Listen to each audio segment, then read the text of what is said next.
Fala galera, e aí, tudo bem com todos? Espero que sim. Vamos lá? Para mais uma aula de Obreiros da Vida Eterna? Muito bem, hoje é a nossa terceira aula e nós vamos estudar o capítulo 3, que se chama O Sublime Visitante. Então, sem mais delongas, vamos ao nosso estudo? Como vocês sabem, André estava se preparando para uma nova missão aqui na Terra e antes dele vir, ele estava com seus companheiros no Santuário da Bênção, que era um local localizado em nosso lar, em um local muito especial onde as pessoas recebiam as visitas de entidades muito elevadas, tão elevadas que elas precisavam se materializar para estarem ali, elas não podiam simplesmente chegar. Então aconteceu um processo de materialização.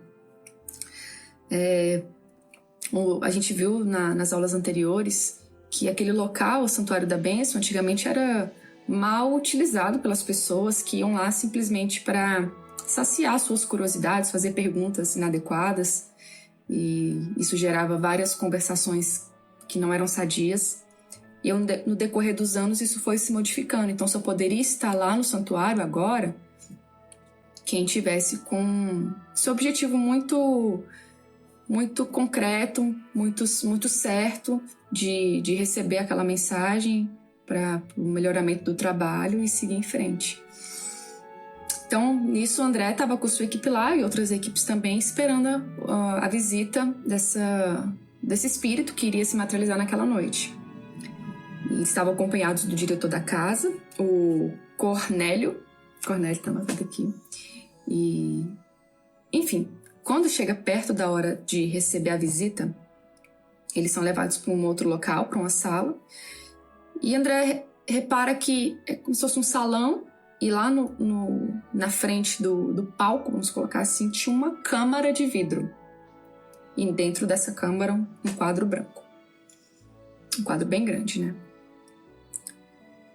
E aí, o Cornélio ele fala que para essas entidades virem até eles é um esforço, não deixa de ser, né? Que elas estão num local bem mais avançado, com vibrações bem avançadas. Eles precisam abaixar ali um pouquinho a sua vibração para estar ali entre eles. Então, não deixava de ser um esforço. Ele até usa a palavra choque. Eles muitas vezes, né, vão tendo esse choque para estar num ambiente inferior. E aí eles precisavam servir de alguma forma também. Não só ficar ali sentado, escutando a mensagem e depois ir embora. Então, como é que eles poderiam servir? Então, ele dá a missão dos presentes ali naquela noite, que era pintar o quadro branco que estava dentro daquela câmara de vidro, que era o local onde o espírito ele iria se materializar. Então, eles iriam pintar juntos. Como? Através do pensamento. Então, o Cornélio ele deu a paisagem, ele falou, olha, a gente precisa pintar uma árvore bem frondosa, com bastante folhas e um riachozinho bem tranquilo. Esse é o que a gente precisa pintar, e nós vamos pensar juntos. Eu vou ficar responsável pelo tronco, os chefes das equipes pelos galhos e os demais pelas folhas, pelo riacho, enfim. Ele deu lá a divisão, né? Então, gente, ele falou, olha, vocês vão ter toda a condição de pintar esse quadro e nós vamos responsabilizar vocês por qualquer desarmonia que acontecer aqui. Ou seja, o que vocês pensarem vai ser projetado no quadro. Olhem isso. O que vocês pensarem vai ser projetado aqui. Então, se por um segundo vamos supor que eu esteja lá, vamos colocar, Camila estava lá. Por um segundo eu vacilar e pensar alguma bobagem, tava no quadro. E com certeza as pessoas iam saber quem foi que pintou aquela bobagem que apareceu lá. Gente, olha isso. Isso que é ter controle do pensamento. Não, nessa hora aí, nem sei se eu ficava lá. Não sei se seria pior levantar e sair, né? Levantar e sair ou arriscar, porque era coisa assim de 30 minutos, mas a gente se consegue ficar 30 minutos sem desviar o pensamento. Quem faz meditação consegue, que já tá aí, né, um processo de controle do pensamento, da emoção. Mas, gente, Olha essa missão. E ele fala o seguinte, o ambiente, o diretor, né, o Cornélio, o ambiente oferece bases à emissão de energias puras. O ambiente está completamente aqui, com vibrações ótimas. Então não tem como falar assim, não, é porque aqui eu me desequilibrei aqui, aí pintei essa besteira. Não, o ambiente está envolvido em muitas energias puras e, em razão disso, responsabilizaremos os companheiros presentes por qualquer minúcia desarmônica no trabalho a realizar. Aí todo mundo, beleza, e começou. Todo mundo, né, de olho fechado fica mais fácil, né? Fecharam os olhos. Cada um com sua missão, o tronco, são os galhos e as folhas, o riacho, todo mundo pensando. E André concentrando e tá fazendo a parte dele. Depois de 30 minutos, um tempo assim, eles abriram os olhos e viram, né? E André ficou até bem emocionado com o que ele tinha visto ali. Viu a árvore, viu os galhos, essas folhas, o riacho, e engraçado, se movia. Como se fosse aqueles quadros do Harry Potter. Já viram esse filme? Que se mexiam? Pois é, era desse jeitinho lá. E se mexiam. Só que tinha uma parte da pintura em que a árvore estava bem sequinha. Sabe assim, quando a gente estava vivendo uma seca, né? Aqui, pelo menos aqui em Brasília, nesse meio do ano, é uma seca terrível. As árvores ficam, né, bem sem folhas. E aí tinha uma parte da pintura que estava assim, que era justamente a responsabilidade dos presentes, né? Tinha um diretor, o Cornélio, os chefes de cada equipe e os demais membros das equipes eram as folhas. Então, justamente essa parte ficou um pouquinho ali seca. E aí o diretor falou, olha, pessoal, nossa missão ainda não está pronta, vamos novamente nos concentrar para deixar aquele pedaço ali com mais folhas, mais vasto, mais bonito e tal. E aí o pessoal foi lá, voltou a se concentrar. E André, ele resolveu lembrar da casa dele enquanto ele estava encarnado, né? Dos jardins que tinha, né? Onde ele morava, as flores que a sua esposa colhia para ele, que ele cuidava, né? Quando ele fazia seu trabalho de jardinagem em casa. E aí ele concentrou. Quando eles abriram os olhos, André até falou, confesso que eu chorei. Porque ele viu ali projetado justamente o que ele tinha na casa dele. As florezinhas azuis, amarelas, não lembro agora a cor. E a árvore, parecia que ele estava vendo a paisagem de casa. E aí ele ficou, né, assim, com a saudade dos filhos, saudade da esposa. Ele quase que foi começando a entrar nessa vibração de uma saudade desequilibrada. Bastou um olhar assim do Jerônimo, que era o chefe da equipe dele, dá uma olhada assim nele, ele, opa, voltou a si. E aí, né, todos juntos conseguiram pintar aquele quadro sem nenhuma desarmonia. E quando chegou a hora, veio materializado o emissário que se chamava Asclépios. Não era a primeira vez que ele estava ali. Ele já tinha vindo antes.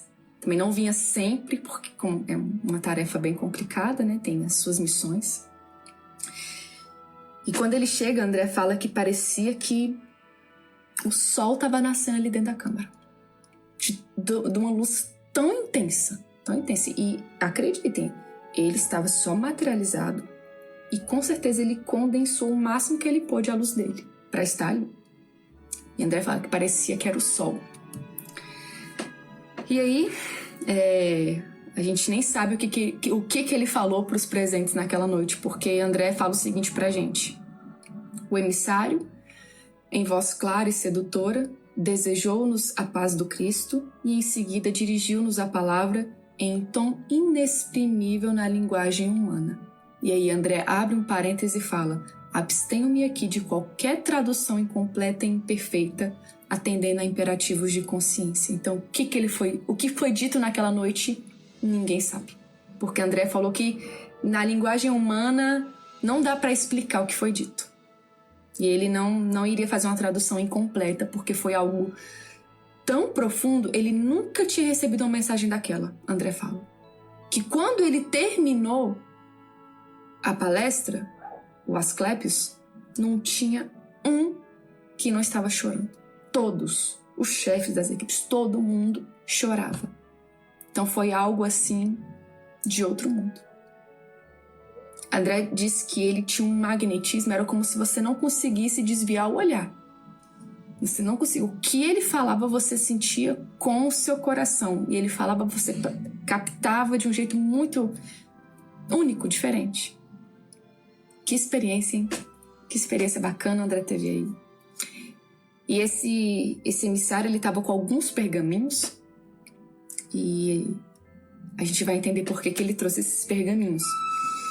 Então, o verbo do admirável mensageiro, André narra, que chegava das esferas superiores, trazendo-nos a bênção divina, caía-nos na alma de modo intraduzível e acordava-nos o Espírito eterno para a infinita glória de Deus e da vida imortal. Então é como se fosse aquele despertar, como se despertasse em cada um ali o melhor deles.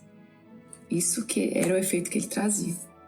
Então, quando termina a exposição, fica todo mundo assim querendo continuar aquele momento ali junto do Asclepios. E aí o diretor percebe, né, o Cornélio pergunta se ele poderia responder algumas questões dos presentes. E aí, claro, né, dos chefes das equipes, para não ficar uma coisa bagunçada. E é interessante porque essas respostas André traz. Porque, por exemplo, né, levantou um dos chefes da equipe, faz a pergunta, normalmente relativa às missões que eles tinham na Terra. E aí ele já pegava um pergaminho, abria e falava uma passagem do Evangelho. Então, como se ele já imaginasse o que fosse ser perguntado ali. E era justamente a passagem do Evangelho, né? Amai-vos uns aos outros. E aí, depois dava uma explicação rápida, coisa de uma frase. E André percebeu nos presentes um certo desapontamento, porque as respostas eram muito diretas. Era como se ele dissesse assim, vocês já sabem a resposta. O caminho não é diferente do que vocês já conhecem, não tem uma fórmula milagrosa. É isso. E André fala assim, porque uma pessoa fazia a pergunta, e aí ele lia o pergaminho com a passagem, dava a explicação, aí ficava aquele silêncio. Aí depois vinha um outro, né? E esse silêncio, ele estava bem grande, porque as pessoas ficavam esperando ele falar algo mais, ele não falava, a explicação dele era muito curta. E aí André fala, fez-se de novo extrema quietude na câmara. Talvez pelo nosso péssimo hábito de longas conversações sem proveito, adquirido na crosta planetária, não encontrávamos grande encanto naquelas respostas francas e diretas, sem qualquer lisonja ao nosso personalismo dominante. Então, gente, eles queriam que aquele emissário, né, exaltasse eles. Não, mas vocês são os trabalhadores do Cristo. E não tinha, né? A resposta dele era direta. Como eu vou enfrentar dificuldades na Terra porque os irmãos lá não dão terreno para que a gente colabore. O que a gente faz? Tenha fé no Pai, tudo vai se acertar. As respostas eram bem, bem diretas.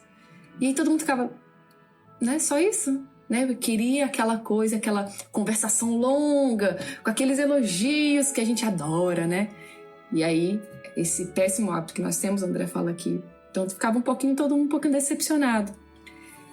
E aí, depois, na hora da despedida, né, quando as pessoas percebem que estava na hora dele ir, ele faz o seguinte comentário, esse emissário, né? Cada espírito, herdeiro e filho do Pai Altíssimo, é um mundo por si, com suas leis e características próprias. Cada um é o seu próprio mundo. Apenas um mestre, apenas Jesus, tem bastante poder para traçar diretrizes individuais aos discípulos. Apenas Jesus tem bastante poder para dizer, olha, você vai seguir esse caminho aqui, você vai seguir esse daqui. Somente Jesus. A nós só cabe a mudança em nós mesmos. Só cabe nós traçarmos a nossa diretriz. Não posso traçar para o outro. Quem sou eu para traçar para o outro? Para falar como é que o outro deve se comportar. Não dá. Só posso usar isso em mim. Só tem uma pessoa que tem autoridade para fazer isso, de traçar as diretrizes para o outro. Essa pessoa é Jesus. Quando estivermos no patamar desse aqui, ó, aí a gente vai poder também. Por enquanto, gente, a estrada tá longa. E ela tá tão longa, e nesse capítulo fica tão claro, tanto que tá longo, gente, a nossa evolução. Porque quando termina, quando o Asclepios vai embora e as pessoas começam a conversar, André tem a oportunidade de conversar um pouquinho com o diretor ali do Santuário da Bênção a respeito daquela criatura, né? Daquela entidade tão elevada que era o Asclepios. E aí ele fala que, né, o Cornélio fala da grandiosidade daquele mensageiro, e ele fala que ele pertencia a uma comunidade redimida dos planos dos imortais, nas regiões mais elevadas da Terra. Então ele vivia numa zona muito acima das nossas noções de forma, em condições inapreciáveis à nossa atual conceituação de vida. Então era uma coisa que a gente nem imaginava.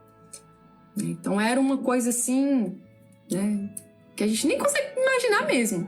Já perdeu todo o contato direto com a crosta e só poderia se fazer sentir aqui entre nós, né, isso o Cornélio falando, através de enviados e missionários de grande poder. Então, ele já perdeu totalmente o contato aqui com a nossa terra aqui de nós encarnados, não tem nenhum contato, porque ele está numa comunidade muito distante do que a gente nem consegue pensar.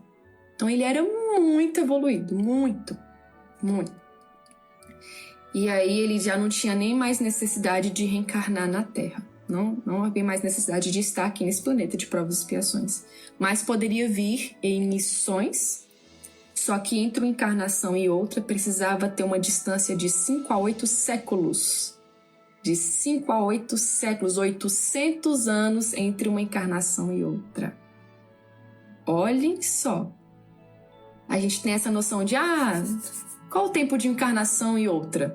Né? A gente tem essa ideia de 50, 100 anos, cada um fala uma coisa, é uma coisa muito particular, mas olhem só esse espírito, de 5 a 8 séculos entre uma encarnação e outra. Porque, com certeza, para condensar aquela luz para um corpo de carne, era uma coisa trabalhosa. Então, gente, eu não sei como é que tá aí a escala reencarnatória do Asclepios, estou torcendo para ele estar nesse momento aqui entre nós, né? Estamos precisando, não só Asclepios, quem quiser vir, né, gente? Desse plano aí dos imortais, quem quiser vir, venha. Mas, claro, depois que desencarnar, vamos supor que ele tá aqui agora, vai desencarnar. Daqui 800 anos só que ele pode voltar em mais uma missão. Porque aqui na Terra é só missão. Não precisaria estar aqui como nós, com as nossas mazelas, resolvendo os nossos pepinos. Não. E aí André fica tão impressionado com isso. Ele fala, nossa, então isso aí ele já atingiu a perfeição. Depois disso não tem nem mais para onde evoluir, né? Pergunta, né? E aí o Cornélio ri e fala, olha, Asclepios é muito evoluído. Ele tá num grupo de espíritos bem avançados, mas espíritos aqui da Terra. Ele é um espírito aqui da Terra. Com certeza ele tem a vontade de estar entre os espíritos avançados de Júpiter ou Saturno, que são planetas bem mais evoluídos que a nossa Terra. Com certeza ele está trabalhando por um dia estar com eles. E os espíritos avançados de Júpiter e Saturno com certeza querem integrar a equipe de espíritos avançados do nosso sistema solar. E os espíritos que compõem a equipe do sistema solar com certeza querem estar naqueles que estão na constelação de Hércules. E os espíritos avançados da constelação de Hércules querem estar entre os espíritos que compõem a Via Láctea. O grupo de espíritos avançados da Via Láctea. E o que é a nossa Via Láctea no universo, André? Ele fala, apenas um grãozinho de areia. Ele, pois é, ainda tem todo um universo. Gente, olha isso. E aí a gente fica pensando, e eu nessa história? Porque olha só, o tanto que a gente precisa... Ai, gente, essa caminhada é longa. Mas vai ser boa. Vai ser boa, né? Porque em cada etapa a gente aproveita um pouco, né? Com certeza. Bom, gente, é esse o nosso capítulo. Ficou até um pouquinho mais longo, mas ele é muito interessante. Traz informações que não tem como a gente deixar passar. Muito bem, encontro vocês na próxima semana, se Deus quiser.